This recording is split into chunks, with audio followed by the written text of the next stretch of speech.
Thank you very much, everybody. No mai haere mai to the Whāki podcast, which invites you and people from all walks of life to converse about various access to equity within the context of Aotearoa. We invite you and our guest today, which we're so excited for, to share lived experiences in an effort to identify common threads within support systems, social networks, and knowledge that uplifts the collective human experience. Kelsey, what's our season two question? Is what does equity and knowledge look like for various communities coexisting within one society? My name is Just little things. Just a little. My name is Maluseo, and people use he, him pronouns for me. My name is Kelsey, and I use they, them pronouns. And we make an effort of not introducing our people, and we want them to introduce themselves. So, this is... Kia ora whānau, my name is Jeremy, and I use he, him pronouns. Kia ora, Jeremy. Oh, Kia ora, so kia good. ora. I'm so excited for this conversation. Can you finish the sentence, I am, and whatever comes after that for you? I am a father and a composer and a thinker and a doer of things. Is this your thinking pose too? Yeah, always. Stroke your beard. I grew it out just for thinking. So I can think longer thoughts. So good. No, literally, that's why I haven't cut my hair and I haven't shaved, because I'm like, look, when I finish my masters, I'll figure out what to do. Yeah. Exactly. It's a thing, and I feel like anyone who's going through their masters, which a lot of people market as like so a masters is me search, and the PhD is actually the one for your community is the we search. So I'm like, in my me search, I'm gonna outgrow my hair, and there's a lot of people that actually it's a trend. There's a lot of males and females as well. There's a lot of energies that grow their hair. Well, so was that the same with you, or was that completely different? Yeah. I grew I've always had various forms of facial hair, but last time I shaved was in April 2010, so just before I got married, and I just started my PhD journey, and I grew my beard from there with the express purpose of looking like a wizard when I graduated, because you wear the robes and the floppy hat and stuff, and I was like, this is going to be glorious. I went from a kind of really short beard and a mohawk at the start of my PhD to like full like locks and beard at the end of the 5 years. Do you have pictures of this? Yeah. Oh my god, please can you show us after? That'd be so definitely. good. So good. And so, because we're very much focused on community, and you know, we always do privilege and say that, you know, this podcast is about community and advocating community voices. Could you please enlighten us to 3 communities that you either add value to or they add value to yourself to your journey? Okay. So I think that a big part for me is the community of my whānau and friends. And that kind of connection with people and connection with people at all levels of life, and whether it's just kind of getting together for a drink and a chat, or whether it's helping to move house, or it's like making art together, or whatever, that is a reciprocal thing. I think that is as much for me as it is for them, I hope. The other community that I think I connect deeply with would be the arts community, and as part of that's been kind of throughout my life, but particularly so in my current role and the work that I'm doing with Creative Waikato and how that functions in an advocacy space for the people that I'm connected with throughout the region. And I think beyond that, my background is as an educator, as a teacher, as an academic, and so I think that part of that is in supporting learners, and I like within those frameworks, but also just kind of more generally, and I have always been curious about everything, and if there's an opportunity to support people within their own curiosity, then that's really kind of fascinating. So, I feel a deep kind of connection in that space. That support and curiosity is the one for me. That is, yeah. I think in society it's so easy for people to be like, you have to know what you want to do, and then we'll support you to get to that point. But support and curiosity to explore and to seek and to adventure is really, I really appreciate it. Well, yeah, well, I mean, like life is not a destination. It's like a journey with a bunch of little weird stops and pivots and tangents along the way.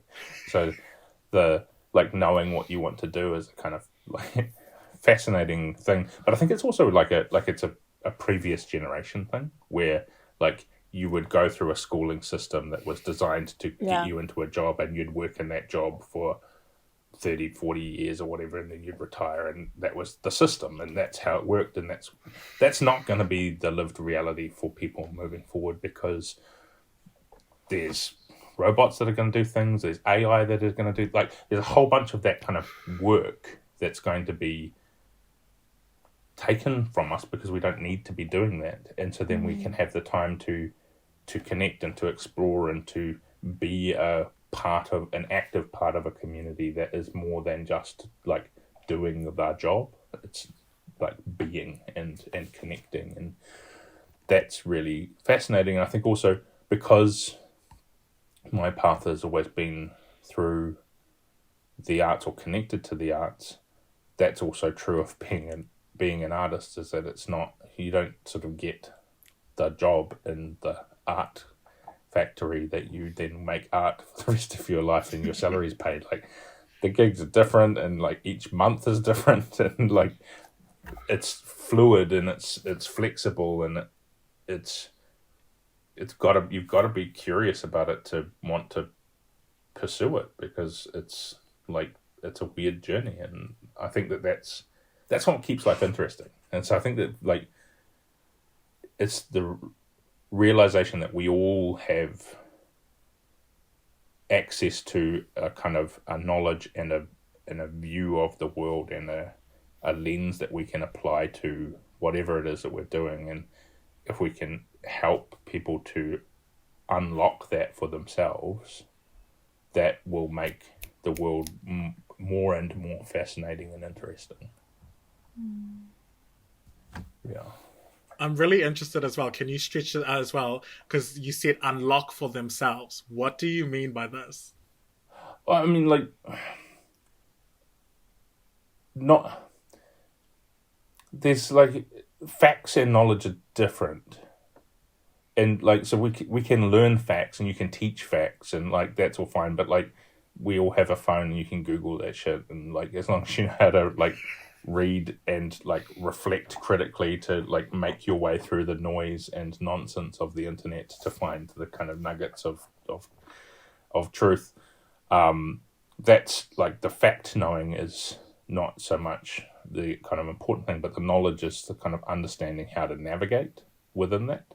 And so knowing how to think, how to kind of take things in and critically reflect them and weigh them up and pull them through your journey, and know that while we all share so many similarities, we also share so many differences that emerge from the fact that we have different lived experiences.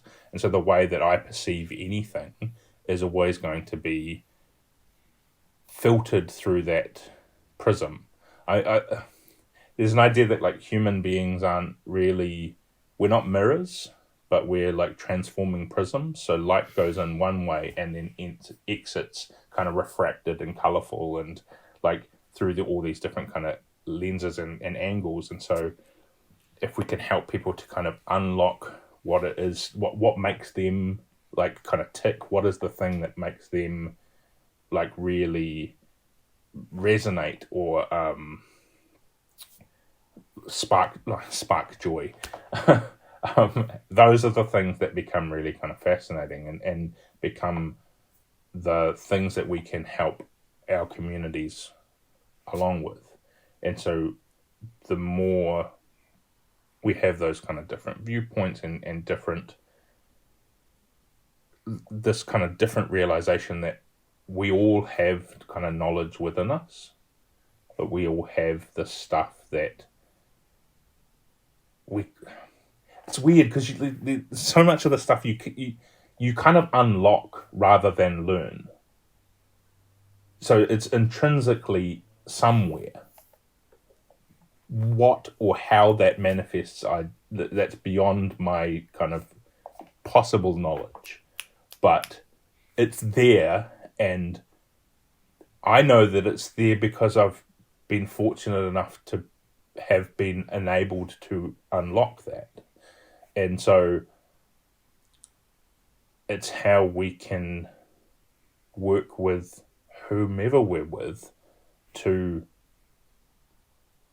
provide, or not even provide, just to kind of like shine a light on that thing and be like, it's there, but you've got to do the work to kind of find it or to unlock it or to seek the magic. And I think like that's true of so many things. And I think when I think about the way people engage with the arts, I always kind of go back to that lens because that's kind of where things sit for me. But the way that we experience art is a thing that we kind of have, is a journey we have to go on. And so if I think about, if you're going to a classical music concert for the first time and you go to it and you're like, this doesn't make sense to me. What doesn't make sense to you is the three pieces that were in that thing, not classical music as a whole, or not visual art, or not theatre, or not any of those things. And what it is like, there is art for everyone, but not all art is for everyone. And this is this distinction, and it's that, like, when we think about public art or we think about any kind of artwork, it's like, it's not, that one might not be for you, but there is one. You've just got to find it. And that is where, like, artists and creative people who are kind of unpicking what it means to be human and to be present and to reflect the world around us, provide this kind of like spark of magic that is like true, just magic ultimately, where if you find the one that resonates with you, the one that like, that's the thing that is me, that resonates with what it means for me to be human, that unlocks something. But yeah, not every piece that you experience is going to be that, and you've got to commit to kind of going to it, because then when you find that magic, it's like, holy shit, like that thing is doing something to me that I can't convey in words. And I mean, that's true of all art, and most people will have an engagement with it through music, where like you find that music that you listened to that like speaks to your soul, that speaks to what it means to be you. And it doesn't, like, how can that be? And like, what is that? That's ultimately, like, that's just vibrating air molecules. And that's what's crazy. Like, when you think about recording, that recorded music that we listen to is contained in either a vinyl, which is just like a wave that's been transcribed into a piece of material, or it's digital and it's a bunch of zeros and ones, that they make a speaker move in and out. That's it. It's a simple vibration. And that makes the air molecules around you vibrate, and that makes your eardrums vibrate, and that makes you cry. Like, what is that? That's crazy.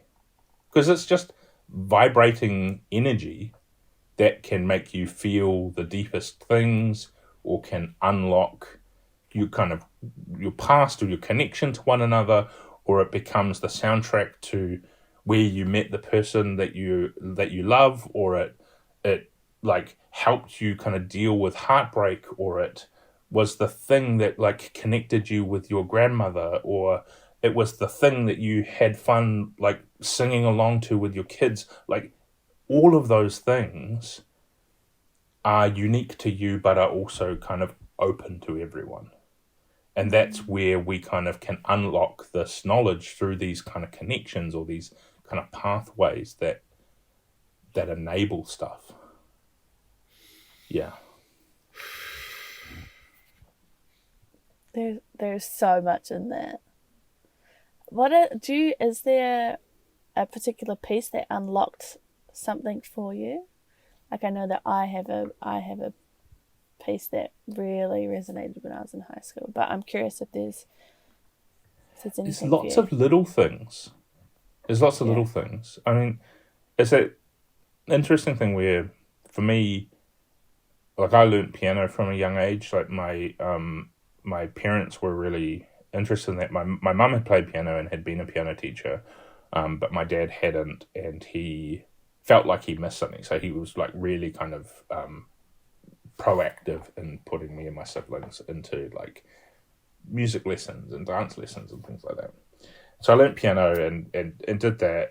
And then when I went to high school, I learned like drums and bass and harmonica and a bunch of other things and like composed. But then went through high school and got to the end of high school, and I was like, okay, cool. Like, this has been fun, but now I'm going to go and study law. And so I enrolled to do law, and like, this is it. Like, this seems like a really sensible job, and I'm going to like have the career, and I'm going to do these things.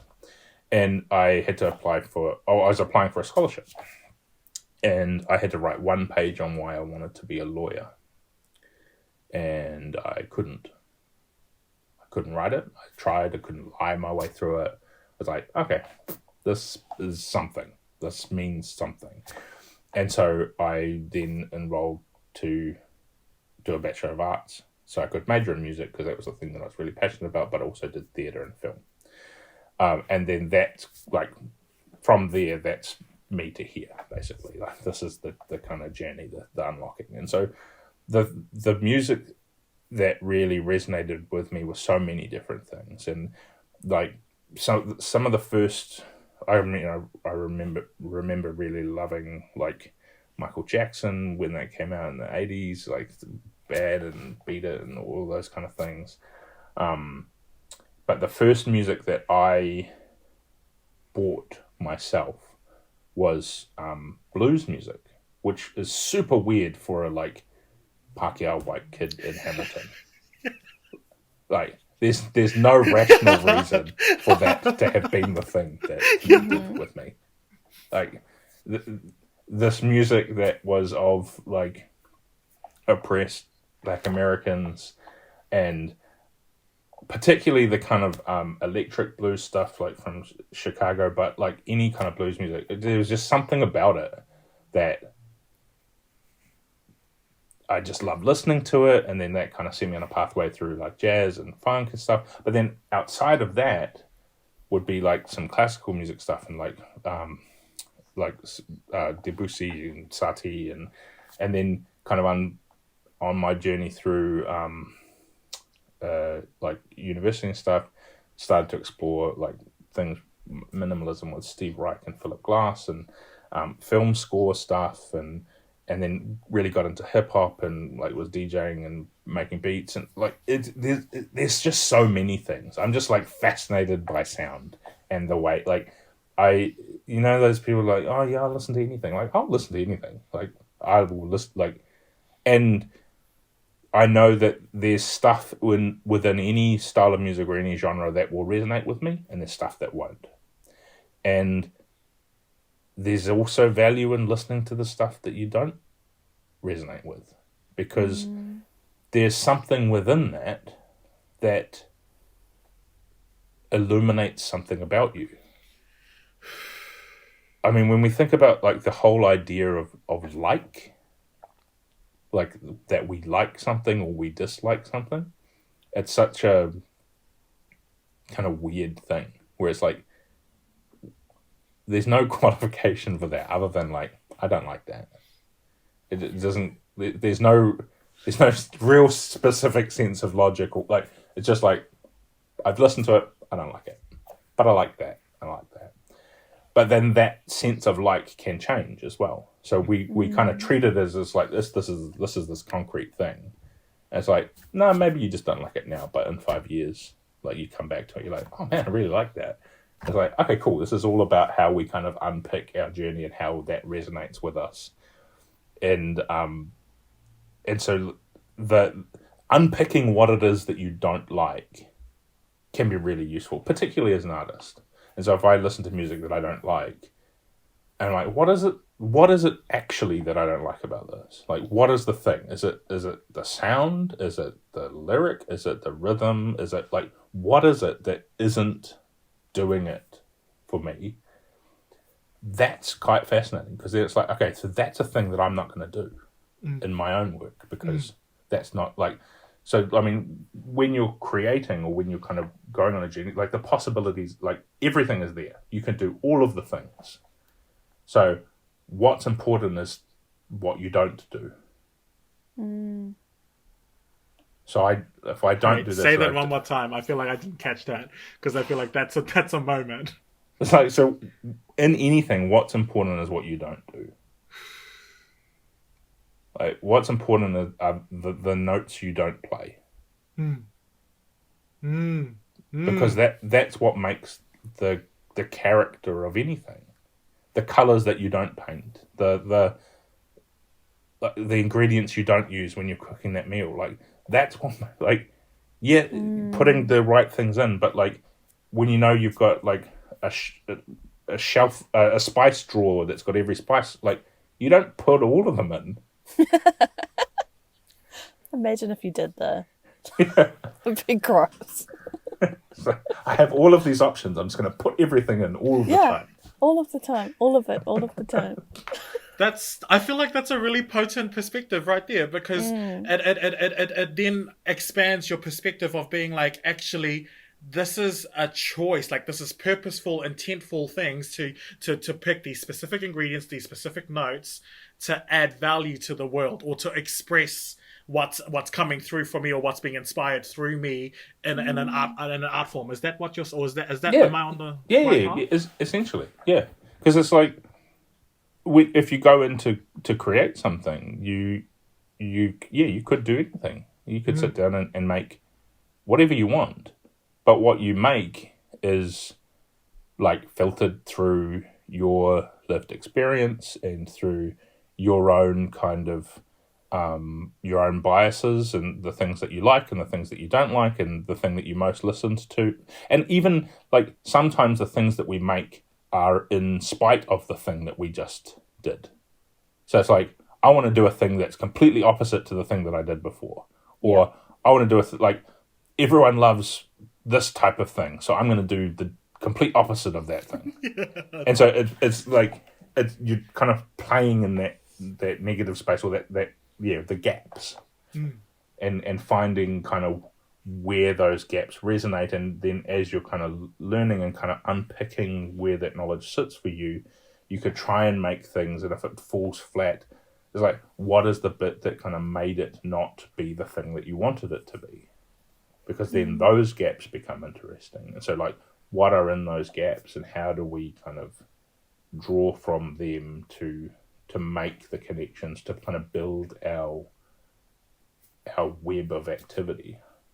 Yeah. But yeah, you've talked about like that unpacking and the unpicking of like our spaces and the world around us. What are some of the tools or skills or people that you tap in when you're doing that? Or is it like a solo journey for you? I mean, it's funny because there is a lot of it that is a solo journey, and that is because like the thing that I'm processing is me. It's me to me, and I have to kind of come to terms with that.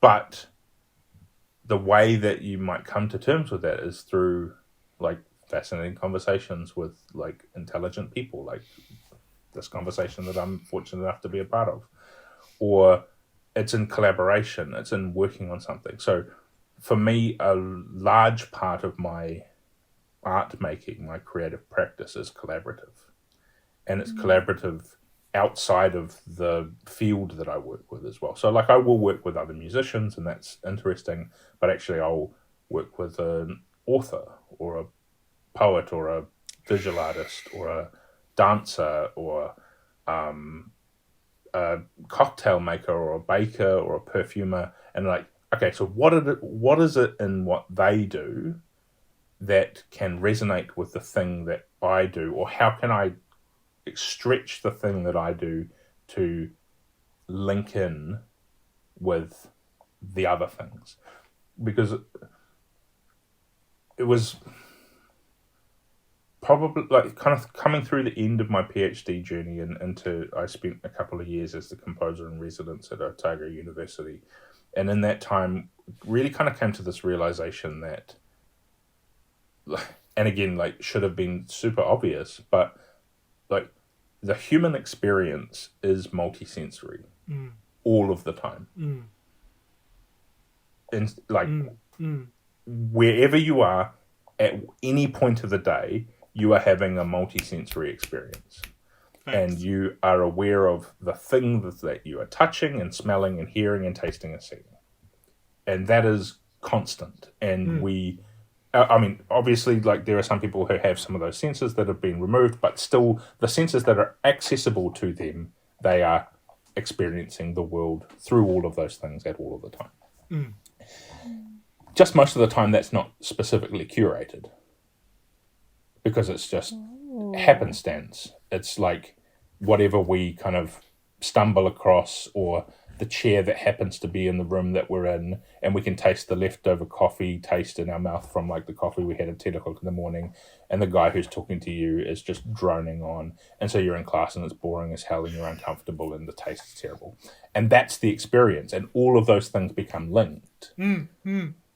And all of those things become kind of linked to memory and to meaning and to things. So then if I'm working as an artist, what are the things that I can do to curate the experience that means that, like, yeah, okay, I'm a musician and I work with sound, but what if that sound had a visual component and a smell component and a taste component, and we change the environment where you sit to touch or to feel the experience?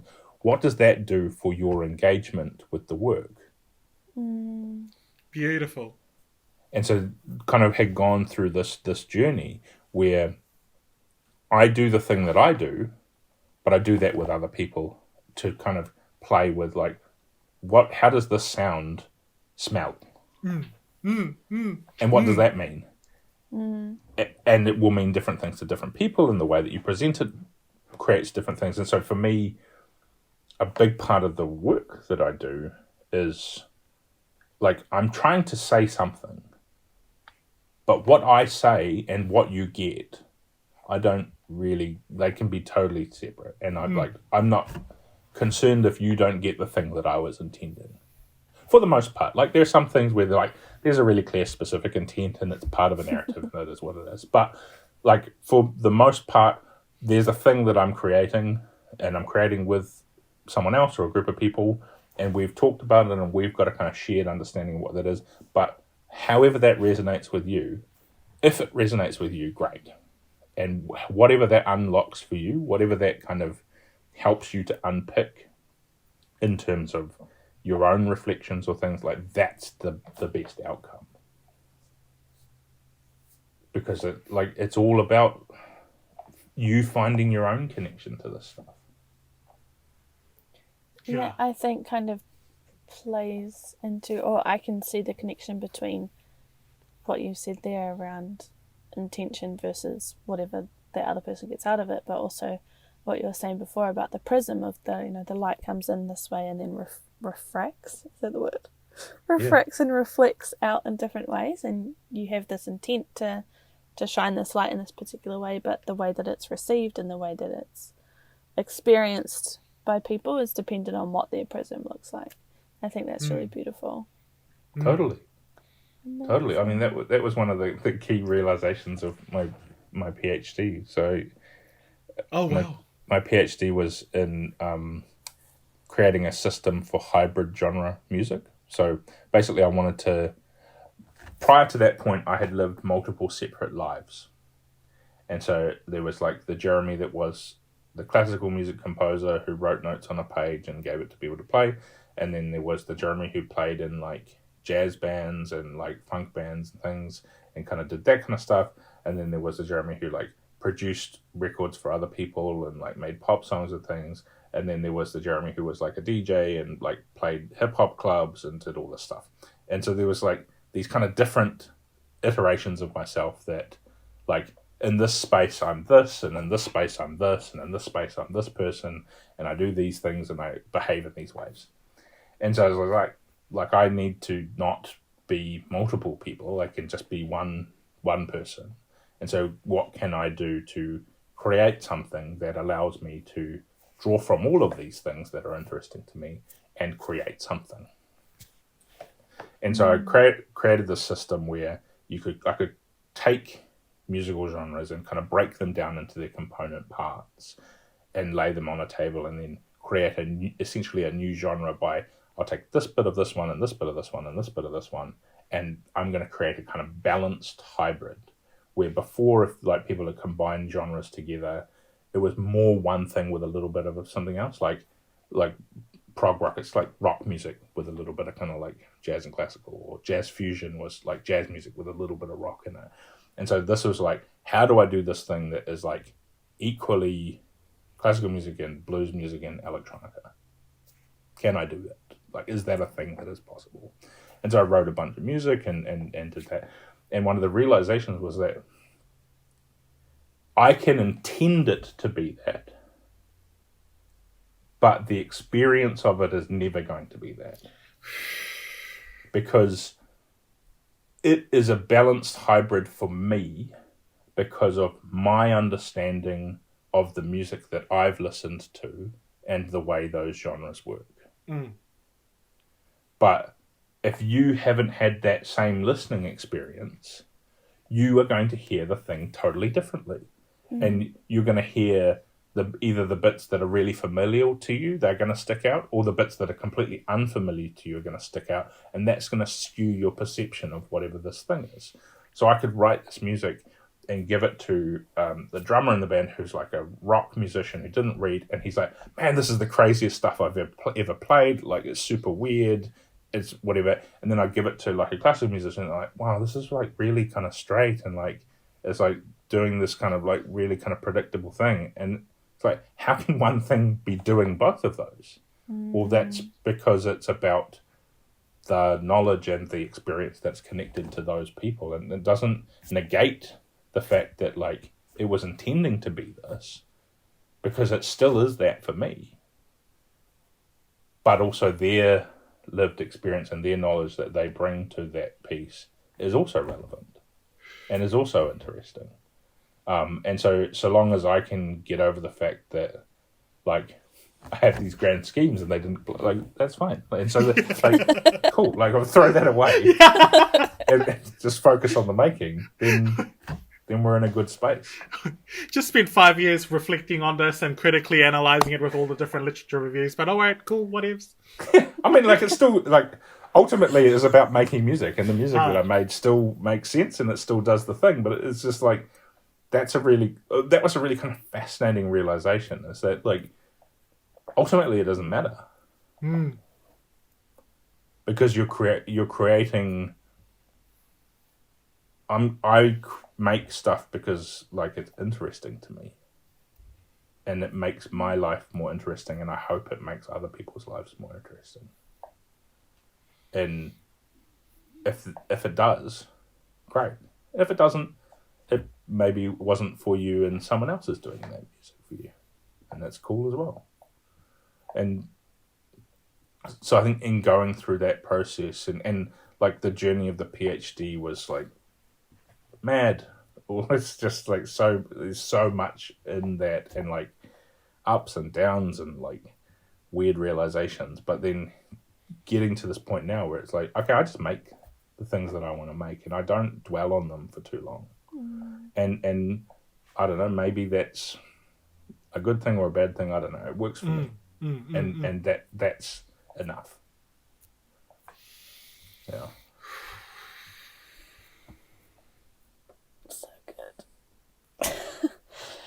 in that like realization of, you know, it might be experienced in a different way, was there any kind of like personal deconstruction you had to do around, like,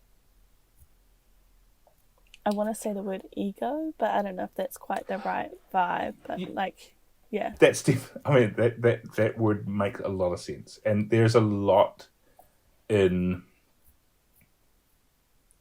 all art forms, but like definitely within classical music, around the ego of the creator. And the, like, it ties into that whole myth of like the kind of tortured genius, like the this idea of like you're sitting alone and you've been gifted by the muses and you emerge with this kind of masterwork. It's just absolute horseshit. Like It is. Like the starving artist bullshit, eh? Oh, hate it. I literally feel like you can insert spirituality into that, and it'll say the same thing. Yeah. It'll like, I agree 100%. And a lot of other different whakaaro as well. Yeah. And so it's like, I think that probably certainly at some point in my younger career, like I made this thing and this is me, and not so much anymore.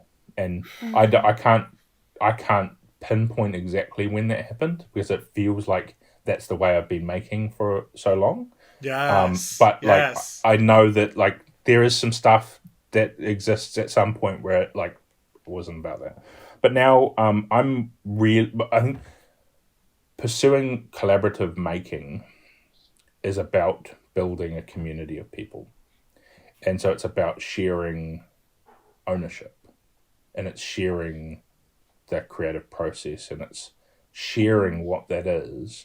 So then the idea that if someone gets something different out of it doesn't really matter, because it's not about me. Yeah. And so I think that has become a big part of the way that I work. And I think in also working kind of in improvisational spaces, so making art in a moment, has unpicked a lot of that for me as well. And I think part of that comes from time spent working with Matua Richard Nuns, and creating stuff together there, and through him meeting Horomona, and then the journey that we've been on for the last 12 years, and kind of what that is, which is just very much about like, we each do different things, but together that's so much stronger. And it's not about who did what or who controlled, like, it's just like, we do this thing together, and this is what it is, and it's a partnership, and it's collective, and it's an experience, and it's an experience that equally kind of places the work that we both do at the forefront to unlock things for people that they might not even realize is there to be unlocked. And like, we've had those experiences a number of times where, like, I did one show with Richard at Waikato University, and had someone come up to me afterwards like, I didn't expect to like that, but that was like transformative. Wow. I'm like, cool. Like, thank you for your honesty, because like, I don't expect everyone to like this, because like, this is unusual stuff. But like, thank you for coming up and sharing that with me. Like, that means a lot. And like, we were performing in New York, and afterwards this guy came up to us and goes like, I don't. He's like, I'm like from the States. I've lived in the States the whole time. Like, this is me. This is where I'm at. Like, I was born here, but you took me home. And it's like, he's like, I don't know what that is, but listening to you play and listening to what Horo does, and the way that kind of combined together is like, you took me home. Like, there's something kind of magical about that, and I can't claim any ownership over that. because that's just like that moment of being present in that space and making this thing resonated with him in a way that unlocked some things that like there's not like I don't control that. We can only be present, and we can only just kind of give of this thing and hope that it connects. And I think, I mean, when I come back to like this kind of idea of ownership or ego or whatever, I think the other thing that I've made a big part of my music when I've scored music for other performers is I typically put the kind of bare minimum on the page because I want to hear what they bring to it. Ooh, yes. And so with a lot of classical music, like everything is prescribed, like how you play it, the way you play it, the volume you play it at, the tempo you play it at, kind of all of that stuff is locked in, and you as the performer do your best to bring that thing to life. And so with the performers that I work with, I'm like, yeah, I haven't put hardly any of that. Like the notes are there, and like where it fits within the context of the music is there. So the tempo is there, but like how you shape the line and the volumes and kind of where it sits, unless if it like is specifically supposed to be like, this is really loud, this is really quiet, all of that other nuance, like that's you. That's what you bring to this. And so it means that while when the piece is played by different people, it's still the same piece, but it's altered by people. And so it has these kind of multiple iterations and multiple lives that again is interesting to me. Like that's a, like, I don't know, it's a personal thing that like brings joy to me, but then I hope is also unlocks some things for performers to like feel confident and like moving in those spaces, or I don't know. Again, like it's just about kind of setting some intentions and seeing where they kind of land, and that becomes really interesting. So we can kind of like, yeah, I've definitely like the stuff that I make is made by me, and it sounds like it's made by me, but it's made with other people, and like I'm less precious about who owns the thing or what it is. Like that's not for me. I just make because I want to make. When you say that of like it's made by me, and that it kind of like that's like intrinsic knowledge to you, right? Like how does that intrinsic knowledge live in your body, or like, sorry, I've lost my voice, or like expressed through your body? Like what is the knowledge that you hold in your body and in your mind and your heart and your soul? Yeah. That's a hard one to unpack because it's sort of just intrinsically there. And I guess that's what I mean about like unlocking it or untapping it, is that the way that I shape the work that I make or the way that I improvise certainly comes from somewhere, and comes from all the things that I've listened to and the work that I've made previously and stuff. But it's this kind of like iterative thing that has become something that I don't necessarily kind of know where it comes from specifically, other than that it's there, and that I've built the practice where I can kind of tap into it relatively freely, which wasn't always the case, but I can kind of find the kind of pathway in, and draw upon that and try to, and I think it's about trying to be kind of present in the space that I'm working in and kind of what the thing is for. So sometimes if you're making work in response to something, it's in service of that. And so it's not about making the best music, it's about making the best music for that context. And that context may shift and change, and it may have kind of different purpose, but it's a fascinating kind of thing to unpick that. And I think when I say like it's kind of made by me, I think that the stuff that I make, regardless of the style of it, sounds like me.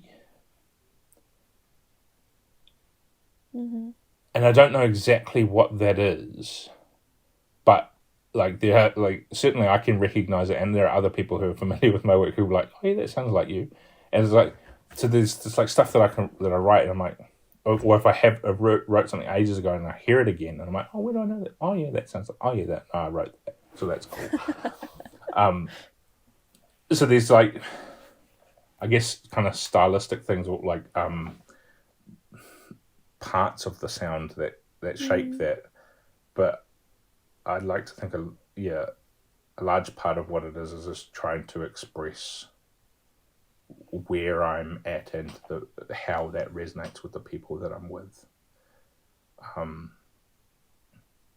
which allows me to, like, it's really fulfilling for me, but it's also I feel like it tries to have an offer as much as a kind of it's giving and receiving that gift of creative energy. And so working in a theatre space and kind of playing music for other shows and things, that becomes really fascinating because you're responding to someone else's narrative and just trying to be in service of that and not distract from that. But yeah, there's so much kind of joy in being part of a community that is supporting one another to tell stories.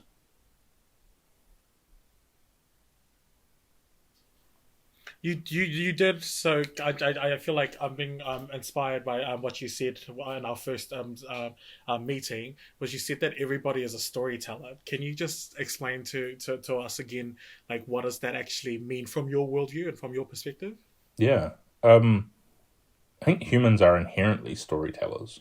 We tell stories, and we may not necessarily see that as being a creative act, but it is. It's how we share our history. It's how we share our views on the day. It's how we entertain kids and how we like unpack knowledge, and we do that through story, and story comes in so many forms, but it transcends culture and religion. Like every culture, every group of people has their storytellers, and some people feel more confident than others in telling those stories or find kind of different pathways to tell those stories, but we all will tell stories to one another and to ourselves and to the people that we're connected with. And if we can kind of see I'm a big believer in everyone should have a creative practice. I don't think everyone needs to necessarily be an artist, and those two things are connected but are different. And I think that there's a real value in everyone having access to some form of creative practice. And for some people that might just be story, and story is beautiful.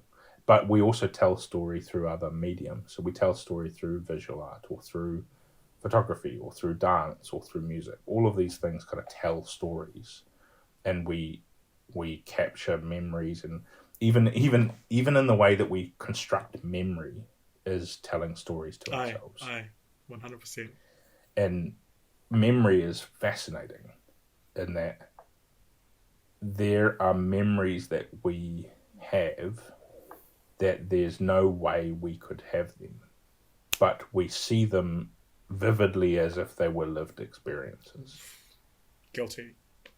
And like there's like stuff where like you might have been told a story repeatedly about things you did when you were an infant. It's like there's no way that you practically have a memory of that, but you do, and it feels real, and it feels like you were there because we've embedded this story in our mind, in our mind's eye, and in this kind of memory bank, and we can shape that memory, and we change it, and it kind of adapts over time, and that's like fascinating to like this kind of perception of how we can kind of shape and craft and curate a perception of self in relation to these things is a really kind of useful and powerful skill set to feel like you have some kind of understanding about. Because we're all like we all kind of we are all the lead role in our own movie. We are the main character in our story, and those stories have ups and downs, and sometimes they're a comedy and sometimes they're a tragedy, and whatever. That's like, it is what it is. Yeah. But we are all that, and so we're all always kind of constructing our stories, but how we kind of understand them and how we share them becomes it's important, and it's ever changing, and sometimes we tell different stories to ourselves, and sometimes we find resonance with other stories, and it's a fascinating kind of journey that we're all on, like from story to story, and how those stories kind of intersect, and where the characters meet, and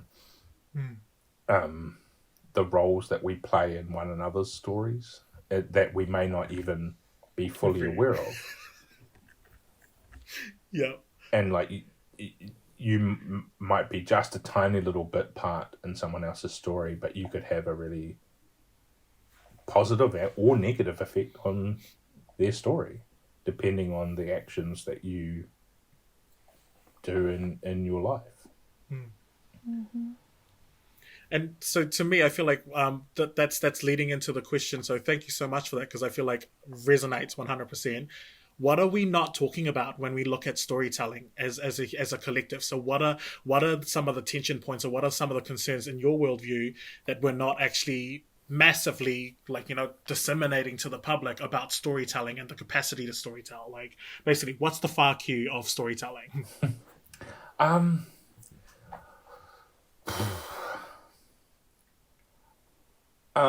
I think that there are a range of things. I mean, I think one of the big issues, like if we think about storytelling in terms of professional art making, there has been historic privilege towards particular types of stories from particular types of communities, which don't necessarily resonate with everyone in the same way, because they're not seeing themselves in the stories. So having more different stories available and accessible can help to illuminate what it means to be human in a range of different capacities. And so providing kind of avenues for all our many varied communities to share their stories, but also to encourage people from those different communities to hear the different stories of other people as well, becomes really important. And it's really empowering for young people to see people who look like them and sound like them and in their stories. And that has been happening more and more in the last couple of years in a way that hasn't previously. But we also I mean, if we come back to that idea of the kind of like tortured genius, or like these kind of like master works, we privilege these works, and like, don't get me wrong, there are some really kind of stunning, beautiful works, like works of literature, works of music, works of art, all of these things, really powerful, brilliant works. To say that they're like just the best things that were ever created is just nonsense. Like, they are really good and they resonate with people, but they are also that way because people are familiar with them. And they are also that way if that aligns with your journey. If it doesn't align with your journey, that doesn't mean the same thing to you. And so there's a lot of really interesting creators who are making work now who struggle for that work to be experienced because we do the thing that was written 300 years ago. Yeah. And it's like, well, maybe we've done that thing enough.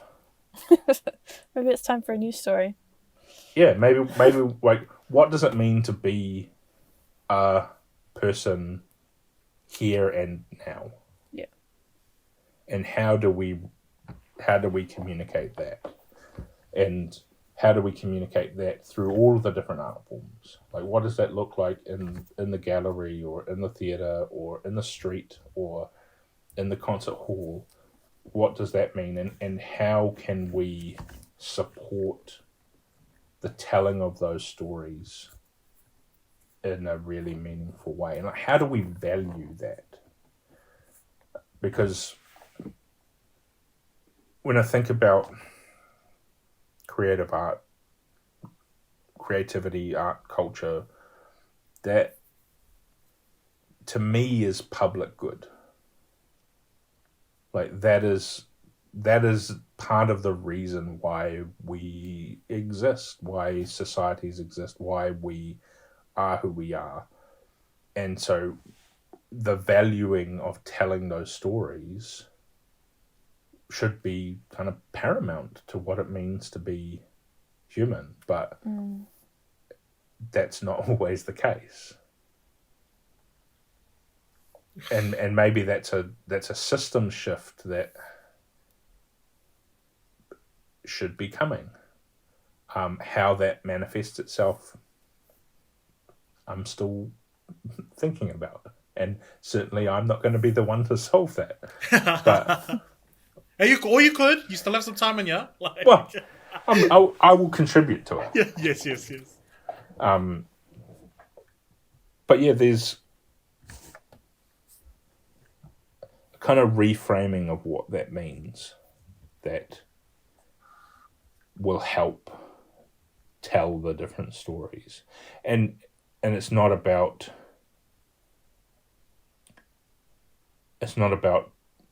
telling people to tell their stories. It's about allowing space for them to voice their own stories. Like, I don't need to be the one to tell anyone else's story. Yeah. I can just be like, here is the space for you to tell your story. And For sure. and I'm here to listen. Yeah. That hits so hard. Like, that is exactly why this podcast even exists, is to, we don't ever talk on an experience that we haven't had ourselves. So how can we create a space where others can come and tell their stories so that we can all feel seen, heard, and understood? And yeah, we're just here to listen. We try not to talk too much. Yes. Yeah. And we're thankful that your koha, to me, I'll be like, even, and then see, to me, you've literally played around with everything, like all of the Whākī journey, because we literally did start off with us of being like, okay, what's wrong with what don't we see, and we really started off and we were like, yeah, it's going to be a queer, like narrative of, and we're just going to basically point out everybody else's flaws, in terms of the negativity bias. We were like, yeah, so when you were saying all of these things, I was noting them down because I'm like, you've literally spoke like throughout this whole journey that we've spent within the last 15 minutes. You've literally articulated it of being like, yes, negativity biased, and then it's like, okay, what is the common threads here? What are we looking at here? And to me, it's very much that where we I feel like me and Kelsey are very much hungry to see what common ground is, if there even is a common ground, because for a lot of the times they actually, there's purpose in having no common ground, and there's also purpose in having common ground. And for us, I feel like we already have the no common ground from our experience. So we're like, okay, what does seeking common ground look like? It's an interesting thing to consider, and when we consider what the roles that we play in the spaces that we're in, is like acknowledging that we're never. I can only represent myself, but I can try to bring to conversations a mindfulness of what other experiences are. And when you're in a group of people making decisions, to try and know that you can never have representation from all spaces, because you can't, and even if you think you have, you've still only got like the viewpoints of those people who are in the room. Hard. No one is representative of everything. So all you can do is to be mindful of that and to try and make the best decisions that you can with kindness, I think. And know that like mistakes will be made and things will happen and we're all on a journey, but if we're really trying to proceed with kindness and positivity, and to share the potential in what can be, but knowing that it's a journey and that it will continuously kind of shift and change, and new people will kind of step up and take leadership, and that's also kind of that's super exciting to see where that sits, and along the way we'll just continue to make things and try and make the world more interesting and more interesting for me, and hopefully more interesting for the people who are on that journey as well. Totally resonate. So many gems. Thank you so much, Jeremy, for coming through and sharing your stories with us, and being willing to jump in on this podcast, because we ain't about the shallow waters. So being able to jump right in, we really, really appreciate that, and the koha that you've gifted not only us, but all the people that are listening as well. So thank you very much. If people want to connect with you, how can they do that? What is the best way for people to connect? Probably on Facebook. It's Jeremy Mayall Composer. Has a bunch of stuff on there. Or like just come into Creative Waikato and have a chat. Yes. Amazing. Are there is there anything else that you want to plug in? Events, upcoming album release of you or Wolfgang. Yeah. Well, no, always working on new music. There's bits and pieces coming out all the time. Wolf's working on a new album, which is cool. Yeah. His third album, and amazing. there's a bunch of stuff online. The best place to find it is through Facebook. I share all the stuff there. Links to different projects and events. It's hard to know when we're going to be having events again, but at some point soon, hopefully. Yeah.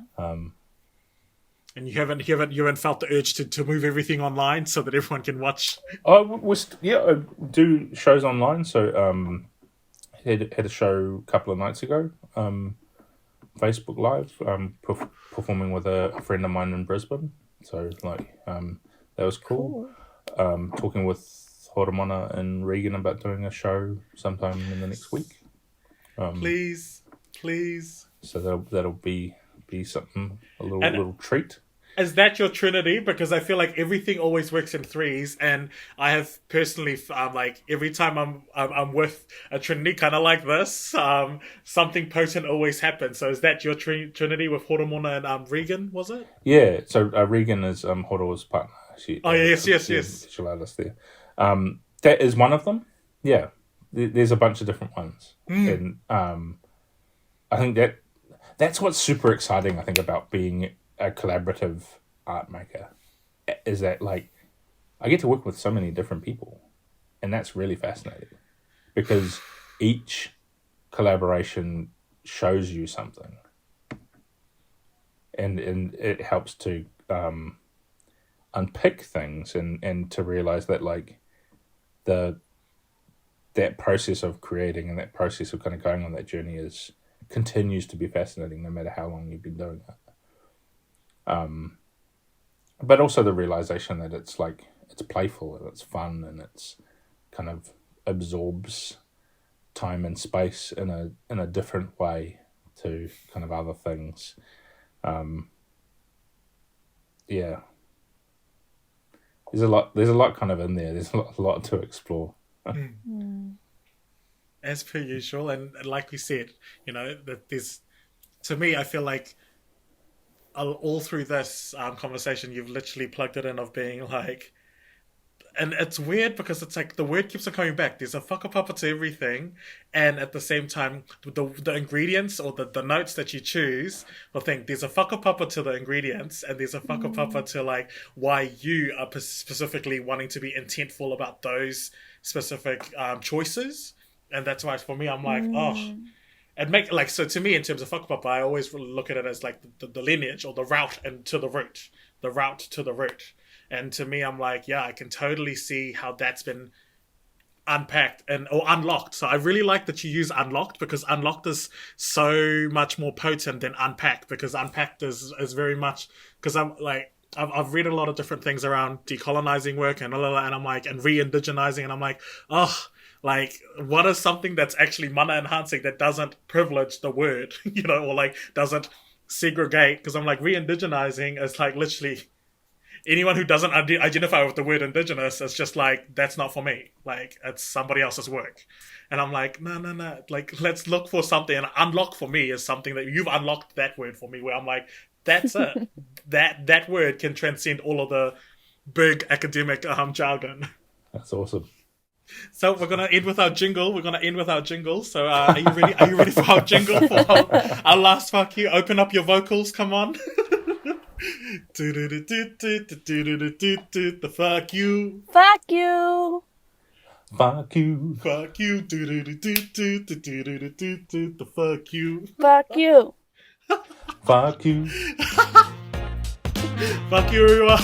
Did I just say fuck you? Wow. Thank you so much, everybody.